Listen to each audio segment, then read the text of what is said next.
সালামু আলাইকুম।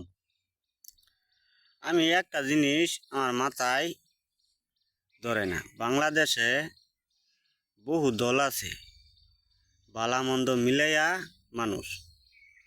আর বাংলাদেশ জামাতি ইসলামী এরম একটা দল, এরা যে কেমনে নেতা সিলেকশন করে, একটা নেতার চাইতেও একটা নেতা কম না, মানে প্রত্যেকটা নেতাই যোগ্যতা সম্পন্ন।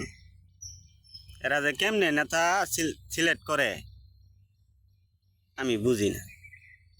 এই দলটার যে নীতি, এরকম প্রত্যেকটা দলেরই যদি এই নীতি থাকতো, আদর্শ থাকতো, বাংলাদেশে কোনো বিশৃঙ্খলাই হইতো না।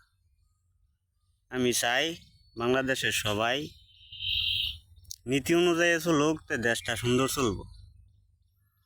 বাংলাদেশ সারা বিশ্ব যায় শামুক মিহি, আর বাংলাদেশ যাবার চা ফাঁসের মিহি, পিছন মিহি।